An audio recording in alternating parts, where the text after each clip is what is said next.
అంబేద్కర్ గురించి అర్థం చేసుకోవడం ఎట్లా అని, అంబేద్కర్ని ఏ విధంగా అర్థం చేసుకోవాలి? అందరికీ అంబేద్కర్ ఎట్లా అర్థం కావాలి? అంబేద్కర్ కొద్ది మందికి పరిమితం కాకుండా అంబేద్కర్ని అందరి గుండెల్లో గుడి కట్టడం ఎట్లా?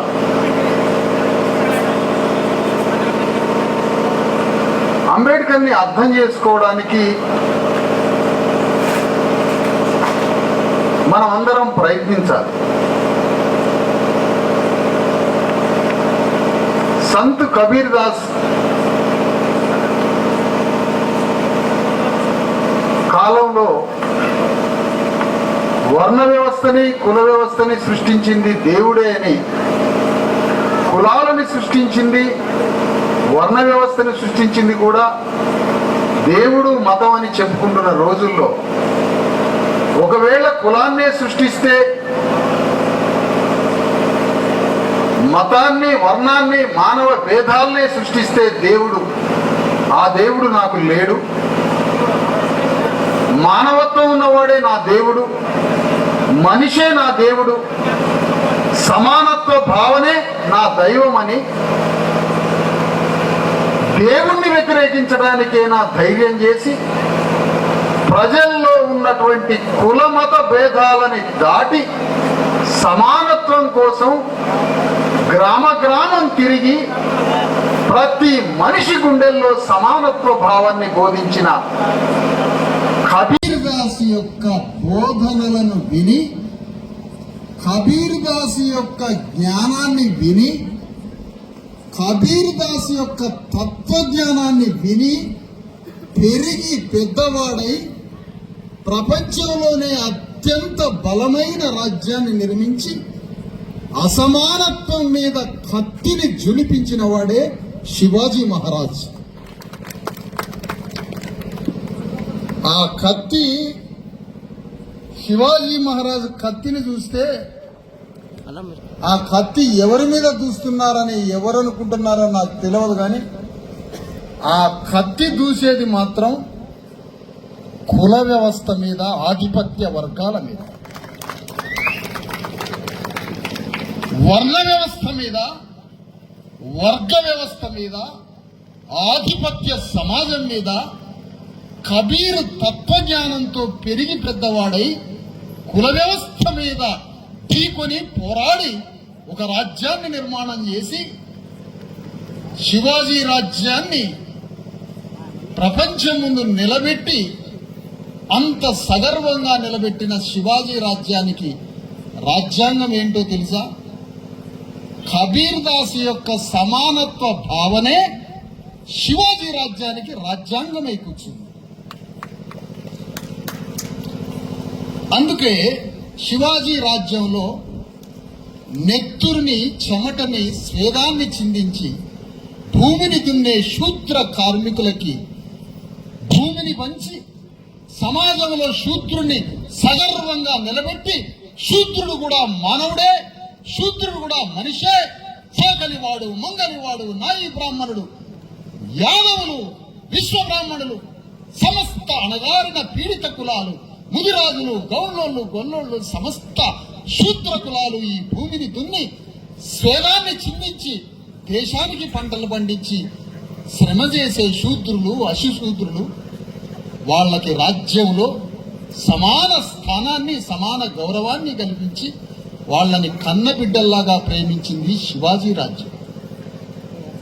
ఈరోజు రాజ్యాంగంలో ఉన్న భావనలని ఆ రోజు శివాజీ రాజ్యంలోనే కనిపించిన స్థాయిలో గొప్పగా పరిపాలించాడు శివాజీ రాజ్యం.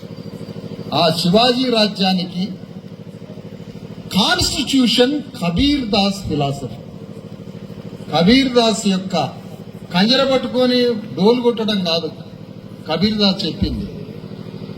కుల వ్యవస్థనే సృష్టిస్తే ఆ దేవుడే లేడని దేవుణ్ణి వ్యతిరేకించిన వాడు కబీర్ దాస్.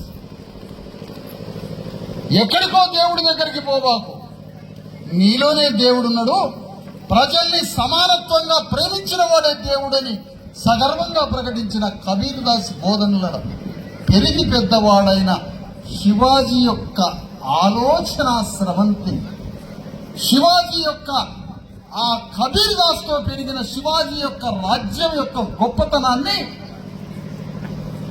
నూరి పోస్తే ఆ శివాజీ రాజ్యం యొక్క గొప్ప ఆలోచనలని విని పెరిగి పెద్దవాడైన వాడే మహాత్మా జ్యోతిరావు ఫూలే. ఆ జ్యోతిరావు ఫూలే శివాజీ యొక్క రాజ్యం యొక్క ఆలోచనలలో పెరిగి పెద్దవాడై, ఆ జ్యోతిరావు ఫూలే భారతదేశంలో మొదటి స్వాతంత్ర పోరాట సంగ్రామం సమయంలో ఈ స్వాతంత్రం వచ్చే రాజ్యంలో, ఈ దేశంలో స్వాతంత్రం వస్తే ఆ స్వాతంత్రంలో నా శూద్రులకి అతిశూద్రులకి వాటా ఎంత అని యుద్ధాన్ని ప్రారంభించిన వాడు జ్యోతిరావు ఫూలే. ఆయనకు అంత జ్ఞానం ఎక్కడి నుంచి వచ్చిందంటే శివాజీ రాజ్యం నుంచి వచ్చింది. సత్యశోధక సమాజ్ అని ఒక సత్యాన్ని బోధించే సమాజాన్ని స్థాపించి ఆ సత్యశోధక సమాజ్ అనే పాఠశాలలో చదువుకుని పాఠాన్ని నేర్చుకున్న వాడే సాహు మహారాజ్. ఆ సాహు మహారాజే డాక్టర్ అంబేద్కర్ చదివించాడు. చూసిండ్రా?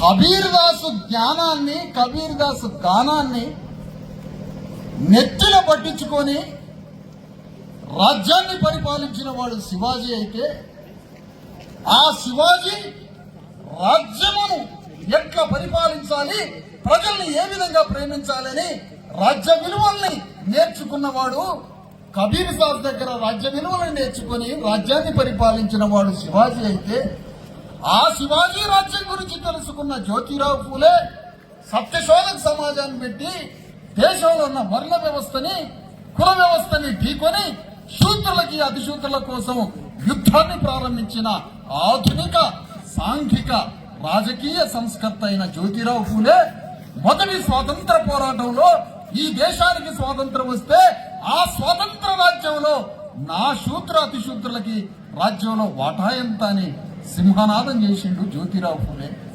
ఆ జ్యోతిరావు ఫూలే తన సత్యశోధక సమాజంలో సాహు మహారాజ్ అనే వ్యక్తికి పాఠం నేర్పితే సాహు మహారాజు కూడా ఒక రాజ్యానికి రాజయ్యాడు. శివాజీ సమాధి ముక్కలైపోయి కనుమరుగైపోయి శివాజీ సమాధి ఎక్కడుందో తెలవని పరిస్థితుల్లో, శివాజీకి గోరి ఎక్కడుందో తెలియని పరిస్థితుల్లో, శివాజీ సమాధి ఎక్కడుందో గల్లంతైన పరిస్థితుల్లో ఆ సమాధుల మధ్య సంవత్సరాల తరబడి తిరిగి పరిశోధన చేసి శివాజీ సమాధిని వెతికి పట్టుకొని ఆ శివాజీ సమాధిని అత్యంత వైభవపేతంగా సమాధిని కట్టి ఇదే ఛత్రపతి శివాజీ మహారాజు యొక్క సమాధి అని ఆ సమాధిని కట్టి ప్రపంచానికి చూపించింది జ్యోతిరావు ఫూలే ముదిరాజ్.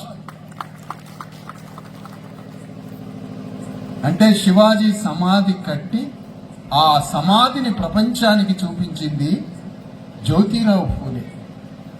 చూసిండా ఎన్ని పనులు చేసిండో. ఆ జ్యోతిరావు ఫూలే భార్యను చదివించి, ఆ జ్యోతిరావు ఫూలే సాహు మహారాజుకి పాఠాలు నేర్పితే సాహు మహారాజు ఒక రాజ్యానికి రాజై ఆ సాహు మహారాజు అంబేద్కర్ని చదివించాడు. ఆ అంబేద్కర్ ఈ రోజు మన గ్రామానికి వచ్చాడు. ఇక్కడ నేను మీ అందరికీ చెప్పేది ఏంటంటే, కబీర్ దాస్ కి జ్ఞానాన్ని ఎవరిచ్చారు అంటే సంత్ రవిదాస్ ఇచ్చాడు. కుల వ్యవస్థ మీద తన జ్ఞాన గాన ఖడ్గాన్ని, కుల వ్యవస్థని నరకడానికి తన జ్ఞానంతో బయలుదేరిన సంత్ రవిదాస్ జ్ఞానమే సంత్ కబీర్ దాస్ కి ఆ జ్ఞానం వచ్చింది. సంత్ కబీర్ దాస్ జ్ఞానం ద్వారా శివాజీ రాజ్యం వచ్చింది. శివాజీ రాజ్యం నుంచే సాహు మహారాజు బయటికి వెళ్ళి సాహు మహారాజు ఒక రాజు అయిండు. ఆ సాహు మహారాజే అంబేద్కర్ని చదివిస్తే అంబేద్కర్ రాజ్యాన్ని పరిపాలించడం ఎట్లా అని, ప్రధానమంత్రి ఎట్లా పరిపాలించాలి అని ప్రధానమంత్రికి పాఠం చెప్తున్నాడు అంబేద్కర్ రోజు.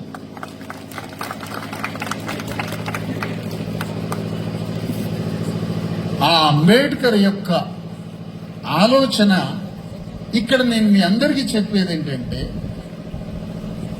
ఒక ధర్మం అంటే ఏమిటి అని. మనం అన్నం తిని కాయా కష్టం చేసుకొని అన్నం తిని కడుపు నిండా అన్నం తిని కంటి నిండా నిద్రపోయి మళ్ళీ పొద్దున్నే లేచి ఆకలి కోసం మళ్ళీ అన్నానికి కోసం కూలినాలికి పనికిపోయి మళ్ళీ అన్నం తిని వచ్చి మళ్ళీ పడుకుంటే ధర్మం ఎవరు చెప్పాలి మనకని అడుగుతుంది. అదిగో ఆ ధర్మం సంత్ రవిదాస్ ద్వారా కబీర్కి ఆ ధర్మం తెలవబట్టి, కబీర్ ధర్మం శివాజీకి తెలవబట్టి, శివాజీ ధర్మం జ్యోతిరావు ఫూలేకి తెలవబట్టి, జ్యోతిరావు ఫూలే ధర్మం అంబేద్కర్కి తెలవబట్టి, సాహు మహారాజుకి తెలవబట్టి, ఆ అంబేద్కర్ ధర్మానికి ఇక్కడి దాకా వచ్చింది కదా. మరి ఆ ధర్మంలో మనం పాల్గొనకపోతే, ఆ ధర్మాన్ని మనం అనుసరించకపోతే, అందుకోసమే మన శూద్రుల ధర్మం ఏంటి, మన అట్టడుగు కులాల ధర్మం ఏంటి, మన ప్రయాణం ఎక్కడికి, మన గమ్యం ఎక్కడికి, మన తీరం ఎక్కడికి, మన భవిష్యత్ ఏంటి, మన దీపస్తంభం ఏంటి, మన మార్గం ఎక్కడికి, మనం ఎటు మార్గం, మన మార్గం మన శూద్రుల విముక్తి కోసం. వాళ్ళ సమయంలో వాళ్ళు యుద్ధం చేసి మన కోసం ఈ భూమి మీద హక్కులు కల్పించారు. శివాజీ రాజ్యంలో ఒక చాకలికి, ఒక మంగలికి, ఒక యాదవుడికి, ఒక ముదిరాజుకి, ఒక గౌండ్లానికి, ఒక నాయి బ్రాహ్మణుడికి, ఒక విశ్వ బ్రాహ్మణుడికి, విశ్వకర్మకి ఈ భూమి మీద స్థానం ఉంది. ఈ రాజ్యంలో సంపదలో, జ్ఞానంలో, చదువులో ఈ శూద్రులందరికీ స్థానం ఉందని మొదటిసారిగా అశోక చక్రవర్తి తర్వాత మళ్లీ రాజ్యంలో స్థానం ఇచ్చింది శివాజీ అని ఎందుకు మనకి ఈ పాఠం బోధించట్లే? ఎవరు ఎందుకు చెప్పట్లే? శివాజీ అంటే ఒకే ముఖాన్ని ఎందుకు చూపిస్తున్నారు? శూద్రులకి కన్న తల్లి, శూద్రులకి దేవుడు, పేదవాడికి దేవుడు శివాజీ మహారాజ్. అలాంటి శివాజీ మహారాజ్ లేకపోతే అంబేద్కర్ లేడు, అంబేద్కర్ లేకపోతే రాజ్యాంగం లేదు, శివాజీ లేకపోతే సాహు మహారాజ్ లేడు, శివాజీ లేకపోతే జ్యోతిరావు ఫూలే లేడు, సావిత్రిబాయి ఫూలే లేదు, సంత్ రవిదాస్ లేకపోతే కబీర్ దాస్ లేడు, కబీర్ దాస్ లేకపోతే శివాజీ లేడు. అంటే ఒకరి గురువు యొక్క ఆలోచన మరొకరు స్వీకరిస్తున్నారు, మరొకరి ఆలోచన మరొకరు స్వీకరిస్తున్నారు, ఒకరి ఆలోచన తర్వాత మరొకరు, మరొకరి ఆలోచన తర్వాత మరొకరు, ఈ పరంపర కొనసాగుతూ కొనసాగుతూ అంబేద్కర్ భారత రాజ్యాంగ పుస్తకంలో వాక్యమై కూర్చున్నది శివాజీ యొక్క ఆలోచన. మరి ఆ రాజ్యాంగంలో ఉన్న వాక్యం ద్వారా నీ ఊర్లో పాఠశాలకు పోయి చదువుకుంటున్నారు. రాజ్యాంగంలో ఉన్న వాక్యం ద్వారా ఎవరి వల్ల చదువుకుంటున్నాం మనం అందరం? ఎవరి వల్ల ఉద్యోగాలు వచ్చినాయి? గడ్డం ప్రసాద్ స్పీకర్ స్థానంలో కూర్చోడానికి వస్తే రేవంత్ రెడ్డి లేచి నిలబడతాడు. అంబేద్కర్ దయ వల్ల కాదా? అంబేద్కర్ తన రక్త మాంసాలు ధారపోసి, అంబేద్కర్ తన రక్తాన్ని కరిగించి తన శరీరానికి నిప్పు పెట్టుకొని కాలిపోతే గడ్డం ప్రసాద్ స్పీకర్ అయి కూర్చున్నాడు. ఈరోజు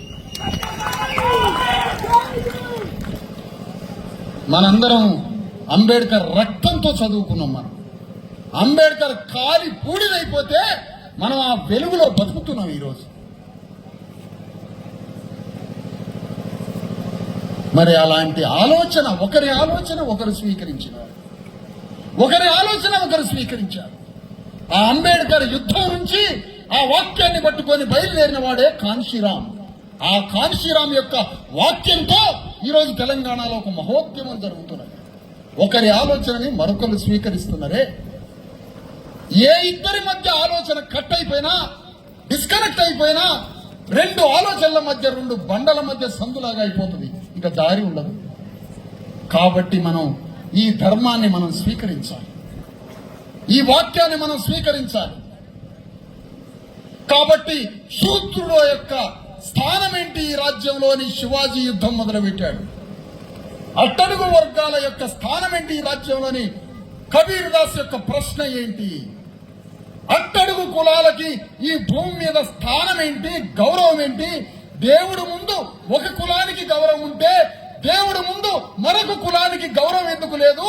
గుడిలోకి పురోహితుడు అగ్రవర్ణానికి గుడిలోకి స్థానం ఉంటే శూద్రుడికి గుడిలో స్థానం లేనప్పుడు అతను దేవుడు ఎట్లయితాడని ప్రశ్నించి అలాంటి ప్రశ్నల విప్లవంలో నుంచి శివాజీని తయారు చేసిన వాక్య తమ్మే కబీర్ దాస్ వాక్యం కదా. అంటే కబీర్ ప్రశ్నించినా, సంత్ రవిదాస్ ప్రశ్నించినా, డాక్టర్ అంబేద్కర్ ప్రశ్నించినా, శివాజీ ప్రశ్నించినా, జ్యోతిరావు ఫూలే ప్రశ్నించినా ఆ ప్రశ్నలో ఉన్న సారం ఏంటో తెలుసా? ఈ దేశంలో ఉన్న మాదిగ, మాల, చాకలి, మంగలి, శూద్రులు, అట్టడుగు వర్గాలకి ఈ భూమిలో మా వాటా ఎంత, ఈ రాజ్యంలో మా వాటా ఎంత, ఈ జ్ఞానంలో మన వాటా ఎంత, మా ఈ సమాజంలో గౌరవం ఎంత అని ఈ మహనీయుల యొక్క పోరాటం జరగబట్టే ఈ రోజు మనం కుర్చీలో కూర్చొని గౌరవాన్ని పొందగలుగుతున్నాం కదా. మరి ఈ యుద్ధాన్ని మనం కొనసాగించొద్దా అని అడుగుతున్నాం. ఈ యుద్ధాన్ని మనం కొనసాగించొద్దా అని అడుగుతున్నాం. ఎవరు బుద్ధిని ప్రసాదించారు? ఇలా ఒక్కొక్క పార్టీ బీసీల గురించి మాట్లాడుతుంది. ఎవరి వల్ల ఈ బుద్ధి జ్ఞానం వచ్చింది పార్టీలకి? ఈ మహనీయుల వల్ల బుద్ధి జ్ఞానం వచ్చింది. అవును, తప్పులు చేస్తూనే ఉంటారు మనుషులు. మీ తప్పుల్ని సరిదిద్దుకోవడానికి, మీకు ఒక ఆత్మని ప్రసాదించడానికి, మీ హృదయం పరివర్తన చెందడానికి ఇలా రెడ్లందరినీ పక్కన పెట్టి బీసీలకి ఎమ్మెల్సీ అవకాశం ఇచ్చే బుద్ధిని ఎవరు ప్రసాదించారంటే ఆ బుద్ధిని ప్రసాదించిన శివాజీ కత్తి ప్రసాదించింది. ఎందుకంటే ఆ కత్తిలో నాకు రాజ్యాంగం కనపడుతుంది. ఆ కత్తిలో డాక్టర్ అంబేద్కర్ కంటి చూపు కనిపిస్తుంది. ఆ కత్తిలో నాకు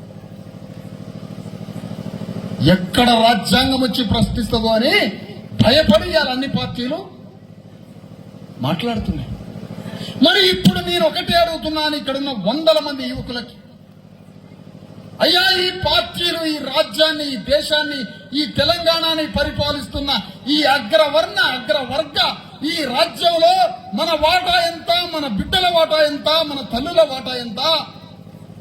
వేల సంవత్సరాలుగా బట్టలు ఉతికే చాకలి తల్లి, వేల సంవత్సరాలుగా మంగలి పనిచేసే నాయి బ్రాహ్మణుడు, వేల సంవత్సరాలుగా చెప్పులు కుట్టే మాదిగా, వేల సంవత్సరాలుగా ఊరు బయట ఉన్న ఒక మాల, ఊరు బయట ఉండే శ్రామికుడు, ఊర్లో ఉన్న గౌళ్ళైన, ఊర్లో ఉన్న గొల్లాయన, ఇంతమంది గౌడ, గొల్ల, ముదిరాజు యొక్క వాళ్ళ కులాల వాటా ఎంత అని నువ్వు ప్రశ్నించట్లేదంటే నీ కడుపున పుట్టిన బిడ్డల్ని నువ్వు చంపుకోవడంతో సమానమని చెప్తున్నా. ఇక్కడ నీ తండ్రి రక్తం చిందించబట్టే ఈ ఊరు తయారైంది.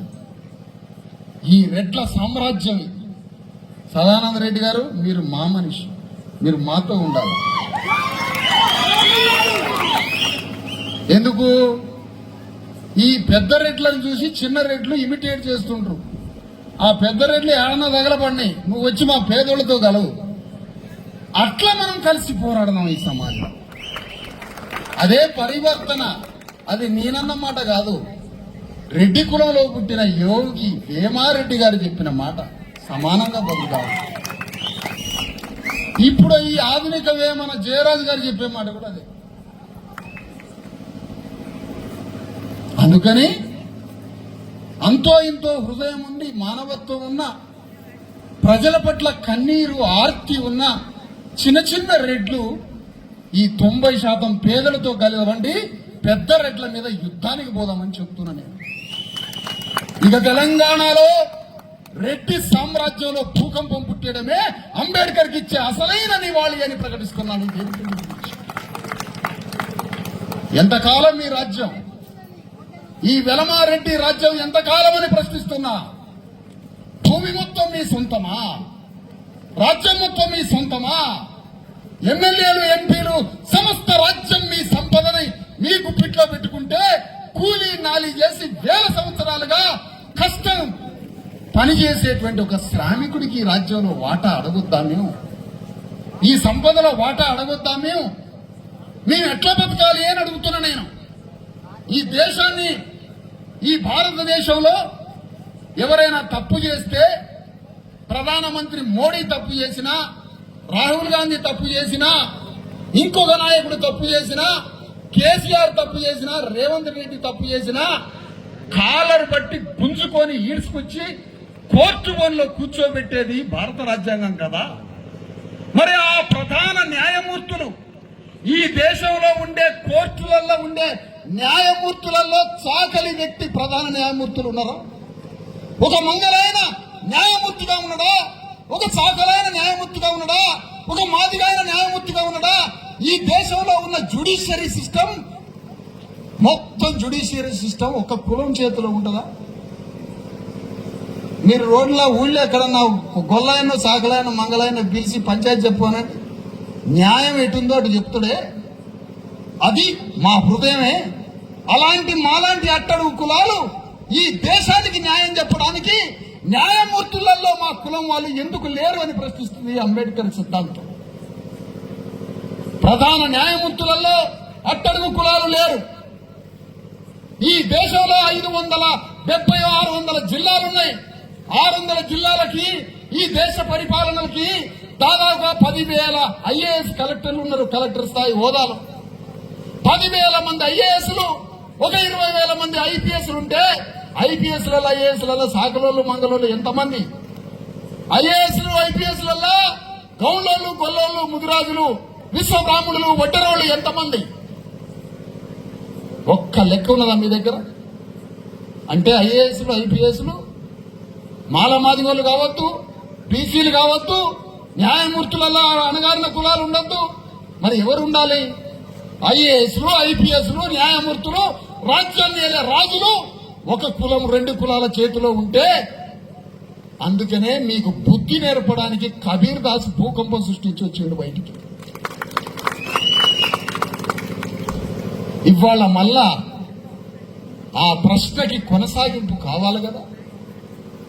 బోధిని నిద్రపోతే కుదరదు కదా. చికెన్ బువ్వ బగార బువ్వ ఆడకూరలు తినడంతో బతుకంతా పోతుంది కదా. మరి ఈ వాక్యాన్ని కొనసాగించేది ఎవరు అంటున్నా?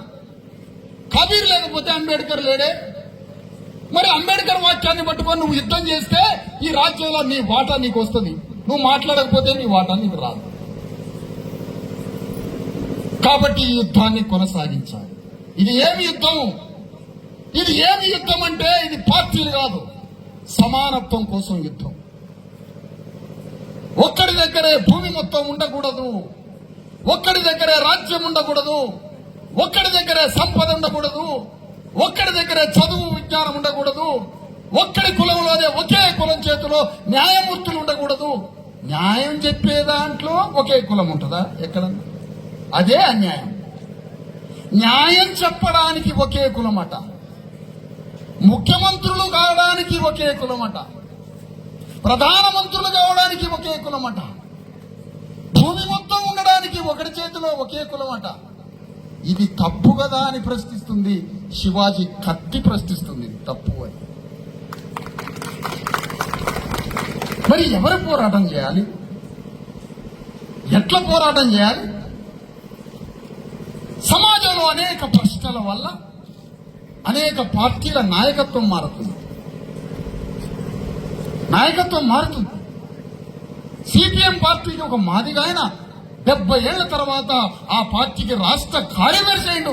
ఆ జాన్ వెస్లీని మనం అందరం అభినందించాలి. అంత పెద్ద స్థాయి. అట్లా ఒక్కొక్క పార్టీలో మార్పులు వస్తున్నాయి. ఎందుకు వస్తున్నాయి ఈ మార్పులు?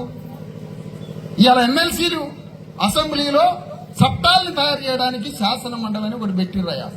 చట్టాలు తయారు, ఆ చట్టమే నీ బతుకును మార్చేది, నీ తలరాత మార్చేది ఎవరు అంటే ఆ శాసనసభలో అధ్యక్ష అని బెంచ్లు కొడతారు కదా, ఆడ కూర్చుంటే నువ్వు ఎట్లా బతకాలని ఆడ కూర్చొని చట్టం రాయచ్చు. అదే మన తలరాత.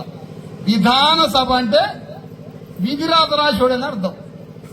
ఆ చట్టసభల్లో మరి 4 ఎమ్మెల్సీలు ఖాళీ అయినాయి అంటే రెడ్లు కిలోమీటర్ క్యూ కట్టాలా, నాకు కావాలంటే నాకు కావాలి. కానీ బయట సమాజం నుంచి శివాజీ కత్తి లాంటి ప్రశ్నలు వస్తున్నాయి కదా. శివాజీ ఖడ్గం, రాజ్యాంగ ఖడ్గం, జ్యోతిరావు ఫూలే ఖడ్గం, సామాజిక న్యాయ ఖడ్గం, సమానత్వ ఖడ్గం, ఒక భూకంపం, ఒక సామాజిక విప్లవ భూకంపం వస్తుందని భయపడి కాంగ్రెస్ పార్టీ టీఆర్ఎస్ పార్టీ మొత్తం మన సోదరులకి ఇచ్చింది ఎమ్మెల్సీ. చూసిరా ప్రశ్న? ఈ ఉద్యమం చేయబట్టి గడ్డం ప్రసాద్ స్థానంలో ఓ రెడ్డి కూర్చోవాలి వాస్తవానికి. కానీ ఒక దళితుడిని తీసుకొచ్చి కూర్చోబెట్టారు. ఎందుకు? శివాజీ కత్తి బయలుదేరింది కాబట్టి, అంబేద్కర్ కత్తి బయలుదేరింది కాబట్టి. అమ్మా, ఈ దొంగతనం చేయదురా, నువ్వు తలుపులు వేసుకోకుండా గాఢ నిద్రపోయి గురక పెడితే దొంగ వచ్చి దొంగతనం చేసిపోతాడు నీ కొంపల పడి.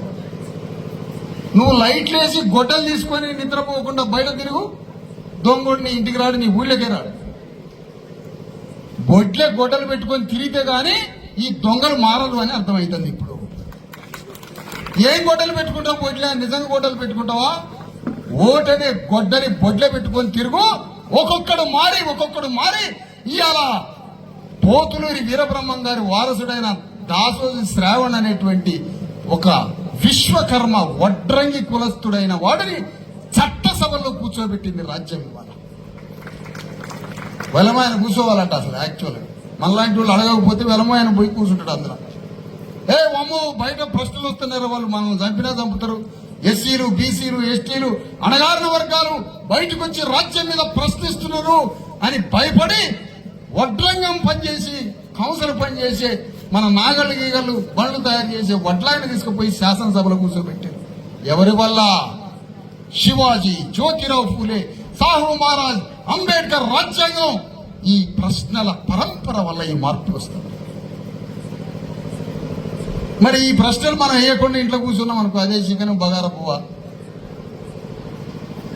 అప్పుడు చికెన్కి అంత బారేజ్ బగారా పువ్వ పడితే చాలా అనుకుంటారు. ఇక మనం కోటర్లకి మనం ఓట్లు అమ్ముకోవడం, 2500 ఓట్లు అమ్ముకోవడం ఎప్పుడైతే మనం బంద్ చేస్తామో మన రాజ్యం అప్పుడే వస్తుంది.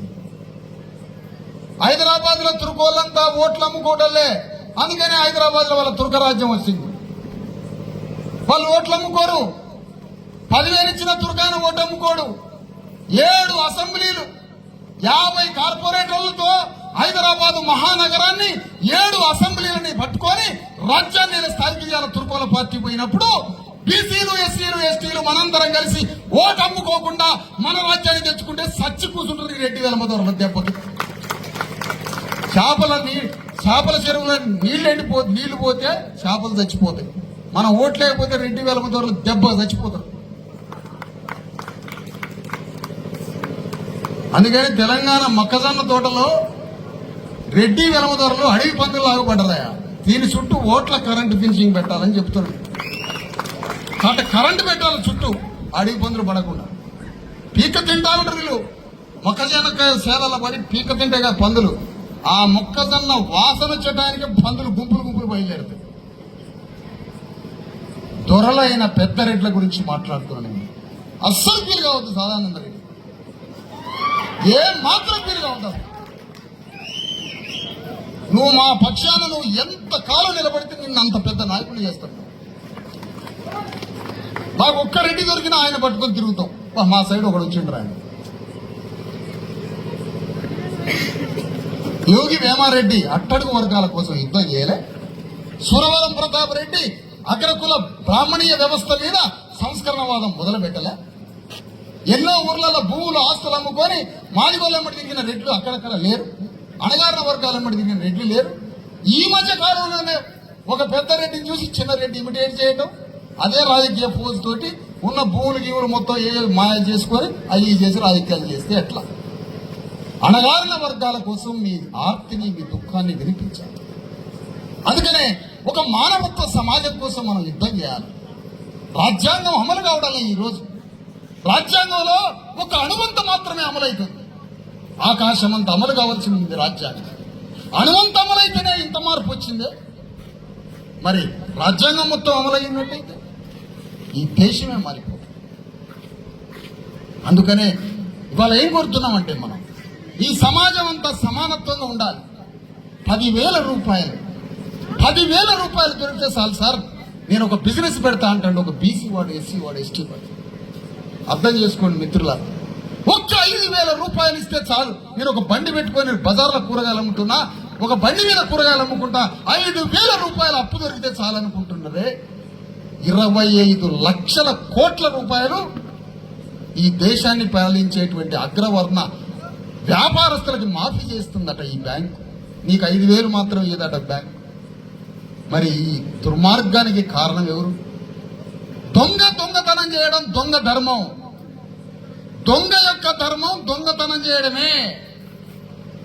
కానీ మన ఇంట్లో దొంగతనం జరగొద్దు అంటే నువ్వు గొడ్డలు తీసుకొని లైట్ వేసుకొని ఇంటి ముందు నిలబడాలి. అది నీ ధర్మం. దొంగ ధర్మం దొంగది, నీ ధర్మం దొంగతనం జరగకుండా చూసుకోవడం. దీనికోసం నువ్వు పోరాడకపోతే నీ బిడ్డ వైద్యం లేక హాస్పిటల్లో చచ్చిపోతారు. నీవు ఈ విషయంలో పోరాటం చేయకపోతే నీ బిడ్డ చదువుకోక మళ్ళీ ఆ నెత్తురు చేతులతో సుతారి పనో, గడ్డపార పనో, పలుగుపార పనో, బొంబాయి పోయో, దుబాయ్ పోయో సస్తను. ఈ పోరాటం చేయకపోబట్టి, ఈ పోరాటమే చేస్తే ఈ దేశంలో ఉన్న కోట్ల వందల ఎకరాల భూమి, ఈ దేశంలో ఉన్న సంపద మన బిడ్డలందరికీ పంచుతుంది. అదే రాజ్యాంగం బోధిస్తుంది. కులగణన. ఇదేదో కులగణన రాహుల్ గాంధీ కాదు, రాహుల్ పండిట్. ఆయన రాహుల్ పండిట్ అనాలమన్న. పండిట్ అంటే పండితుడు కాదు. మన దక్షిణ భారతదేశానికి పండిట్ అంటే పండితుడు అనుకుంటాం. పండిట్ అంటే బ్రాహ్మణుడు అని అర్థం. మద్రాసు వైపు అయ్యంగార్ అంటారు. అయ్యంగార్ బేకరీ అంటే ఏమనుకుంటారు? వాళ్ళ బేకరీ అని అర్థం. అట్లనే నార్త్ ఇండియాలో పండిట్ అంటే బ్రాహ్మణ్ అని అర్థం. నెహ్రూ గారు పండిట్, నెహ్రూ గారు కాబట్టి రాహుల్ పండిట్ కూడా. మనం ఏం కోరుతున్నామంటే కులగణన అంటే కులగణన అని మన దగ్గరికి వచ్చిన లెక్కలు. కులగణన అని లెక్కలు వచ్చినప్పుడు ఆ కులగణన చెయ్యమనేది చెప్పింది అంబేద్కర్ యొక్క రాజ్యాంగం. అంబేద్కర్ యొక్క చేతిలో ఉన్న పుస్తకం ఏమని అడుగుతుందంటే ఈ దేశ సంపదలో గౌండ్లకు వాటా ఉందా అని అడుగుతున్నది. ఈ దేశ సంపదలో ముద్రాశానికి వాటా ఉందా, గంగపుత్రుడికి వాటా ఉందా, సకలానికి వాటా ఉందా అని ఆ పుస్తకం అడుగుతున్నది, అంబేద్కర్ పుస్తకం. అందుకోసం లెక్కలు తీయడం అని మొదలుపెట్టిండు. అమ్మా బీజేపీ మతానికి ఇరుగుడు కులం రా అని రాహుల్ గాంధీ కులం సిద్ధాంతం బయటకు తీసుకొచ్చిండు. నేను మిమ్మల్ని విమర్శించట్లే మీ కులగణని, కానీ విమర్శిస్తాం ఎప్పుడు? ఇప్పుడు లెక్క తేలింది. ఏమని లెక్క తేలింది? మన తెలంగాణలో 80% పైన రెక్కలు ముక్కలు చేసుకొని మన రక్తాన్ని చెమటగా మార్చి తెలంగాణలో సంపదను సృష్టించి మనం ఈ సమాజం కోసం అంకితమయ్యే కార్మిక లోకము 80% మంది బీసీఎస్సీ ఎస్టీలు ఉన్నారని తేలిపోయింది లెక్క. ఇప్పుడు ఈ రాజ్యం మాకు, ఇప్పుడు రాజ్యం ఇది మాకు ఇవ్వడానికి మనసు రాటండి. 5% రెడ్లున్నారట, 5% రెడ్డిలు ఉన్నారని కులగణన తేలినప్పుడు 80% బీసీఎస్సీ ఎస్టీలు ఉన్నారన్నప్పుడు రేవంత్ రెడ్డి తన ముఖ్యమంత్రి పీఠాన్ని ఖాళీ చేసి మా గొప్ప చెప్పు రాజ్యం ఎట్లుంటుందో మేము చెప్తాం, చూపిస్తాం. కానీ ఇప్పుడు నువ్వు 80% మంది బీసీఎస్సీ ఎస్టీలు ఉన్నా, 5% మందే రెడ్లు ఉన్నా నీ పీఠం మాత్రం మా గొప్ప చెప్పువాట. మరి నీ కులగణం దేనికా? దేనికే అంటున్నా. ఇక్కడ బీసీఎస్సీ ఎస్టీలు కాంగ్రెస్లో ఉన్న వాళ్ళు పొడుచుకొని నా మీదకి రాబాకండి. మాలాంటి వాడు గట్టిగా అడిగితేనే మీకు ఏమైనా మర్యాద దొరికింది ఆ పార్టీలో. అందుకే మాకు మంచి ఇల్లు గిచ్చిళ్ళు ఉన్నాయని ఇవ్వాలి, మాకు కాఫీ చాయలు ఇవ్వాలి. నేను కూడా నాలాంటి వాడు కూడా అడగకపోతే మిమ్మల్ని డేకటి వాడు ఆ పార్టీలో. నవీన్ కూడా పొడుచుకొని రావద్దు. నవీన్ గౌరవం రావాలంటే నాలాంటి వాడు ఉండాలి బయట, లేకపోతే ఎట్లా? అందుకని నేనేమంటున్నానంటే కులగణన సిద్ధాంతం క్లియర్ అయింది, లెక్క తేలింది. లెక్క తేలినాక ఇప్పుడు ఈ పంచాయతీ ఎవరు చెప్పాలి? లెక్క తేలింది. ఇప్పుడు ఎక్కడైనా ఊళ్ళలో పంచాయతీలు చూడండి, చదువు రాదు వాళ్ళకి, కానీ పంచాయతీ ఎట్లా చెప్తారు? గొడ్డలు పెట్టి నరికినట్టు ఉంటుంది ఆ పంచాయతీ. అది మనం మాత్రమే చెప్తాం, సూదరుడే చెప్తారు కరెక్ట్గా. సబ్బండ కులాల పంచాయతీ కరెక్ట్ చెప్తాయి. ఆ వచ్చే కొందూరు దగ్గర ఏదో ఒక మండలం ఉంది, కొందూరు కాడ దేశం అంతా మాదిగోళ్ళు పంచాయతీ చెప్పడానికి మాదిగోళ్ళు తీసుకొని పోతారట పంచాయతీ చెప్పించుకోండి. రెడ్లు కూడా ఇప్పుడు పంచాయతీ మిగిలింది తెలంగాణలో. పంచాయతీ ఈ కులగణన నీ మెడకే చుడతాంలే కానీ ఈ కులగణన అనే అణుబాంబుని ఈ పాలక వర్గాల మెడకే చూడదాం మనం. ఇప్పుడు లెక్కలు తేలినాయి. ఏం తేలినాయి? 80% మంది బీసీ ఎస్సీ ఎస్టీలకి భూములు లేవని తేలింది. 80% మంది బీసీ ఎస్సీ ఎస్టీలలో ఐఏఎస్లు కలెక్టర్లు ఐపీఎస్లు లేరని తేలింది. 80% మంది బీసీ ఎస్సీ ఎస్టీలలో న్యాయమూర్తులు లేరని తేలింది. 80% మంది బీసీ ఎస్సీ ఎస్టీలకు భూమి లేదు, న్యాయమూర్తులు లేరు, కోర్టులు లేవు, డాక్టర్లు లేరు. మన జీవితాల్లో గొప్ప మార్పులు ఏమీ లేవు. మరి ఎక్కడ దాక్కున్నదట ఈ ఆస్తి, భూమి, రాజ్యం, సంపద? ఆ 5% రెట్లు 1% వెలమూల దగ్గర ఉందట మొత్తం. మరి ఇప్పుడు పంచాయతీ అమ్మా, ఈ పంచాయతీ ఎట్లా చేస్తా నేను? ఉత్తగా లెక్క పెడతాం మేము. ఉత్తగానే ముత్తరాజోళ్ళు ఎంతమంది ఉన్నారు లెక్క పెడతాం అంతే. ఆ లెక్క పెడితే చాలు వాళ్ళకి సంతోషం అట. లెక్క పెడితే చాలు వాళ్ళకి సంతోషం. మరి జ్యోతిరావు ఫూలే ఉత్త లెక్క పెట్టలే. జ్యోతిరావు ఇప్పుడు అంబేద్కర్ అంటే దళితుడు అన్నప్పుడు మరి జ్యోతిరావు ఫూలే ఎవరు? జ్యోతిరావు ఫూల్ ముదిరాజ్. జ్యోతిరావు ఫూలే ముదిరాజు బిడ్డ. పండగ సాయన్న ముదిరాజ్, జ్యోతిరావు ఫూలే ముదిరాజ్.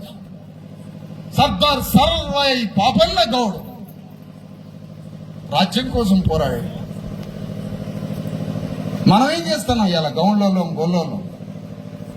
మొన్న సాకలి ఐలమ్మ ఆ పేరుని మార్కెట్లో బ్రహ్మాండంగా వాడుకున్నారు. కానీ సాకలి ఐలమ్మ కొడుకు మనవడు చచ్చిపోయాడు మొన్న. అన్ని ఉద్యమాలకి దిక్కైన సాకలి ఐలమ్మ వారసుడు మనవడు చచ్చిపోతే దిక్కులేని సాగు చచ్చిపోయాడు. హాస్పిటల్కి వచ్చినోడు లేడు, శవం కాడికి వచ్చినోడు లేడు. ఇదేనా కులగణన మీకు నేర్పింది? ఇదేనా అంటనా మీకు నేర్పింది కులగణన? సాకలి ఐలమ్మ రెడ్డి కాలేదేనా? సాకలి ఐలమ్మ దొరసాని కాలేదేనా? ఎవరు రాంది? ఆయన మనవడు చనిపోతే ఒక్క మనిషి వచ్చి పలకరించినోడు లేడు. మా చావులకి దిక్కు లేదు. ఊళ్ళో మా వాడు చచ్చిపోతుంటే ఎవడాడు చచ్చింది అని అడుగుతారు తప్ప, ఈ మధ్య రాజకీయాలు మొదలయ్యాక మా దాంట్లో ఎవడైనా పీరికెళ్తే ఓ బియ్యం బస్తాను 2000 ఎందుకు పంపుతారో తెలుసా? మీ ఓట్ల రాజకీయం కోసం పంపుతారు. మా చావుల మీద మీకు దయ, జాలి, కరుణ ఉంటుందా? మా మరణం పట్ల మీకు కన్నీరు ఉంటుందా? కానీ దొరగారు చస్తే మేము 3 రోజులు ఆడవాలి మళ్ళా. అందుకనే ఈ వేదిక మీద నుంచి అంబేద్కర్ అంటే ఎవరు, అంబేద్కర్ అంటే ఎక్కడి వాడు, అంబేద్కర్ లోనే శివాజీ ఉన్నాడు, అంబేద్కర్ లోనే జ్యోతిరావు ఫూలే ఉన్నాడు, అంబేద్కర్ లోనే కబీర్ దాస్ ఉన్నాడు, అంబేద్కర్ లోనే సంత్ రవిదాస్ ఉన్నాడు, అంబేద్కర్ లోనే సామ్రాట్ అశోక చక్రవర్తి ఉన్నాడు, అంబేద్కర్ లోనే గౌతమ బుద్ధుడు ఉన్నాడు. అతనే అంబేద్కర్. ఇంతమంది యొక్క ఆలోచన కలబోత, ఇంతమంది యొక్క ఆలోచన ధార, ఇంతమంది యొక్క ధర్మం నిలువెత్తు రూపమే డాక్టర్ అంబేద్కర్. అంబేద్కర్ అడుగుతున్నది ఈ సంపదలో నా అట్టడుగు వర్గాల యొక్క వాటా ఎంత అని అడగడం నేరమా తప్ప? చెప్పండి. అందుకనే కలెక్టర్లల్లా నా అణగారిన వర్గాల్ని ఎందుకు పెట్టట్లేదు? కేంద్ర ప్రభుత్వ రిజర్వేషన్స్ లో మండల్ అంటే ఎవరు? మండల్ అంటే ఒక యాదవుడు. ఆ యాదవుడు దేశమంతా తిరిగి తిండి తిప్పలు లేకుండా భారతదేశమంతా తిరిగి గొల్లోళ్ళకి రాజ్యంలో ఎక్కడన్నా వాటా ఉందని రాసుకున్నాడయ్యా. ముదిరాజులకు ఎక్కడన్నా వాటా ఉందని పుస్తకంలో రాసుకున్నాడు. చాకలోళ్ళకి ఎంత వాటా ఉందో పుస్తకంలో రాసుకున్నాడు. దేశమంతా దేశ తిమ్మరిలాగా తిరిగిన మండల్ కమిషన్ ఒక రిపోర్ట్ ఇస్తే ఎస్సీ ఎస్టీలకు కూడా భారత రాజ్యాంగంలో ఎట్లయితే రిజర్వేషన్లు ఉన్నాయో మండల్ కమిషన్ ద్వారా కూడా రాజ్యాంగంలో రిజర్వేషన్స్ ఉండాలని ఆ మండల్ అనే యాదవుడు ఒక రిపోర్ట్ ఇచ్చిండు, లార్డ్ మెకాలే లాగా. కానీ మండల్ కమిషన్ ని అమలు చేయలే. ఎక్కడెక్కడ అమలు చేయలే? భారతదేశ సర్వీసులు, ఐఏఎస్లు, ఐపీఎస్లు, ఇండియన్ ఫారెన్ సర్వీసులు, ఇన్కమ్ ట్యాక్స్లు భారతదేశం మొత్తం కలెక్టర్లుగా 500-600 జిల్లాలకి కలెక్టర్లను పంపుతుంది ఈ దేశం. అలాంటి కలెక్టర్లలో మన అణగారిన సూత్ర కులాలు లేరయ్యా కలెక్టర్లలో. ఎంత తప్పు ఈ దేశం చేస్తున్న తప్పు. ఈ దేశం చేస్తున్న తప్పు కాదా అది? ఈ దేశం యొక్క తప్పు కాదా? ఈ దేశంలో న్యాయమూర్తులు కోర్టులో న్యాయాన్ని చెప్పే జడ్జిలు న్యాయమూర్తులలో చాకలోళ్ళు, మంగళోళ్ళు, గొల్లోళ్ళు, గౌళ్ళోళ్ళు, ముదిరాజులు, వడ్డిరోళ్ళు, ఎరకలోళ్ళు ఉండరట. ఒక్క కులమే కూర్చోవాలంట న్యాయమూర్తులను. అందుకనే అడుగుతున్నది భారత రాజ్యాంగం. మండల్ కమిషన్ అడుగుతున్నది. ఐఏఎస్ ఐపీఎస్ వల్ల మన అణగారిన బీసీ వర్గాలు ఎస్సీ వర్గాల యొక్క వాటా ఎంత అని అడుగుతుంది. కలెక్టర్ ఏం చేస్తున్నాయా? ముఖ్యమంత్రి గారు 500 కోట్లు ఫలానా జిల్లాకి కేటాయించిన అంటే 500 కోట్లని తలా మనిషికి ఎంత ఎంత ఎంత అని పంచాలి. ఆ కలెక్టర్ వచ్చి ఆ కలెక్టర్ ఎన్ని నెత్తులు ఉన్నాయి, సాగరంలో ఎంతమంది ఉన్నారు, మంగళంలో ఎంతమంది అని మన లెక్కలు ఏడ బతుకుతున్నాడు, ఏడనుడు కొంపున్నదా బర్రె ఉన్నదా గొర్రె ఉందా అని రాసుకొని ఆ 500 కోట్లని తలా ఇంత పంచాలి. ఇది కలెక్టర్ పని. ఆ పంచే కలెక్టర్లలో సాకలోళ్ళు ఉండరాట, మంగళోళ్ళు ఉండరాట, గొల్లోళ్ళు ఉండరాట, గౌన్లోళ్ళు ఉండరాట. ఆ సాకలోళ్ళు మంగళోళ్ళు గొల్లోళ్ళు గౌన్లోళ్ళు కలెక్టర్లలో ఉండరాట. ఎవడన్నా తప్పు చేస్తే గల్లా బట్టి తీసుకొచ్చి పోలీస్ స్టేషన్లో వేసి ఎస్పీలు ఉంటారు. ఎస్పీలలో మన కులాలు ఉండరాట, అణగారిన వర్గాలు. ఇదేం న్యాయమయ్యా? ఒక దేశానికి రాయబార వ్యవస్థ, ఇండియన్ ఫారెన్ సర్వీస్ ఉంటుంది, దాంట్లో ఉండరాక. అడవులని మొత్తాన్ని రక్షించే ఇండియన్ ఫారెస్ట్ సర్వీస్ ఉంటుంది, దాంట్లో మన సాగలాయన మంగళాయన ఉండదట. వీడికి అడవి తెలియదు, అగ్రవర్ణం తీసుకుపోయి అడవిలకి నాయకుడిని చేస్తారు. అడవి ఎటుంటుందో చెప్పేటోడు మనోడు.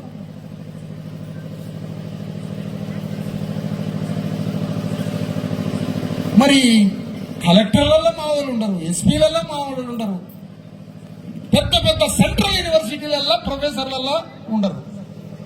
మరి ఎవరు అడగాలి అంటున్నా? ఇదంతా నీకు ఓట్లేసి రాజ్యాన్ని చెప్తే నీకు దవాఖాన లేదు, నువ్వు చావాలా, నువ్వు చావని చుట్టాలంతా రావాలా, కోళ్ళు ఆటలు కోసుకోవాలి, మేకలు కోసుకోవాలి, అప్పు చేసుకోవాలా, మళ్ళీ ఇంకో దినానికి పోవాలి మనం. అందుకనే మనం ఓట్లేసి రాజ్యాన్ని వాళ్ళకు ఉపజెప్పి మనం పువ్వులు చికెన్ మకన్లు తిని క్వార్టర్ సీసాలు తాగి అర్ధాకలితో తిండి లేకపోతే తిండి లేకుండా బతుకుతున్నాం, కూలినాలు పనిచేసుకుని బతుకుతున్నాం, రక్తం చెమట రక్త మాంసాలు కరగదీసి ఈ దేశ సంపదను తయారు చేసి రోజు సుతారాటాల కాడ ఈ దేశంలో భవనాలను కడుతున్నాం, రాళ్లు కొట్టే కాడ మనం ఉంటున్నాం, రోడ్లేసే కాడ మనం ఉంటున్నాం, రాజ్యాన్ని వేలే కాడ మనం లేవు. అందుకనే ఈ ప్రశ్నల పరంపర మొత్తాన్ని మనం అడిగి తీరాల్సిందే. ఇది అడగకపోతే మాట్లాడకపోతే ఈ రాజ్యం మన చేతికి రాదు. కాబట్టి ఈ రాజ్యాన్ని మనం పరిపాలించాలి, ఈ దేశాన్ని మనం పరిపాలించాలి. అప్పుడే నీ బిడ్డలకి దవాఖానా వస్తుంది, అప్పుడే మనం 100-120 ఏళ్ళు ఆరోగ్యంగా బతుకుతాం, మనకి చదువులు వస్తాయి, మనకి భూమి వస్తుంది. అందుకనే మన రాజ్యం స్థాపించబడాలి. అందుకోసం ఈ సందర్భంగా మీ అందరికీ తెలియజేసేది, ఈ ప్రాంతాన్ని పరిపాలిస్తున్న గడ్డం ప్రసాద్ గారు అంబేద్కర్ దయ వల్ల స్పీకర్ అయింది కాబట్టి ఈ అణగారిన వర్గాల కళ్ళల్లో ఒక్క కంటి చుక్క రాకుండా నువ్వు పరిపాలించాలని కోరుతున్నావు. కంటి చుక్క వచ్చిందనుకో, మా కళ్ళ నుంచి దుఃఖం వచ్చిందనుకో, నీ ఉన్న సింహాసనం నుంచి తీసి అవతల కొడతారు, పాతకాలం లాగానే అయిపోతున్నావు. కాబట్టి నువ్వు ఏం చేయాలి? ఇప్పుడు అంబేద్కర్ ద్వారా ముఖ్యమంత్రి లేచి నిలబడి దండం పెట్టే స్థానంలో కూర్చున్నావు కాబట్టి ఆ అంబేద్కర్ కి నువ్వు కృతజ్ఞత చెల్లించాలంటే నువ్వు పరిపాలిస్తున్న ఈ నియోజకవర్గంలో పేదవాడి కంట్లో కన్నీరు రాకుండా నువ్వు పరిపాలించు. అట్లయితే నువ్వు ఉంటావు, లేకపోతే పోతావు. నువ్వు కాదు, ఇంకో ఎమ్మెల్యే కూడా పోతావు. అందుకోసం అంబేద్కర్ కి రాజ్యాంగానికి కృతజ్ఞత చెల్లించాలంటే ఈ మొత్తం వాక్య పరంపరకి మనం కొనసాగింపు కావాలి. అదే అంబేద్కర్ ఉద్యమానికి ఇచ్చే నివాళి, కొనసాగింపు. ఇది మీ అందరికీ అర్థం కావాలనుకో.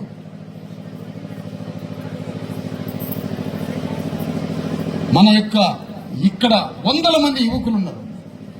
ఈ యువకులకి నేను ఒకటే మాట చెప్తున్నా, బీసీలు ఉన్నారు, ఎస్టీలు ఉన్నారు, ఎస్సీలు ఉన్నారు, యువకులంతా ఉన్నారు. నేను అనేక మీటింగ్లో చెప్పిన, రాజకీయ కోరికలు ఉన్నవాడే నా మీటింగ్కి రండి. ఈ సభకి రావాలంటే రాజకీయ కోరిక ఉన్నదా? ఉంటుందా? రాజకీయం రాజకీయం రాజకీయం రాజనీతి.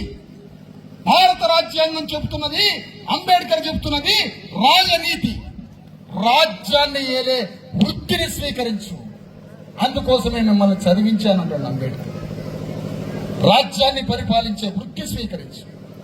నువ్వు 100 మంది రెడ్లను తీసుకొచ్చి ఒక కాడబెట్టు, రెడ్లందరినీ అడుగు, నీకు రాజకీయం అంటే ఇంట్రెస్ట్ ఉందా అంటే నాకు లేదంటారా రెడ్లు? ఒక్క రెడ్డిని చూపిస్తావా నాకు రాజకీయాలంటే పడదని?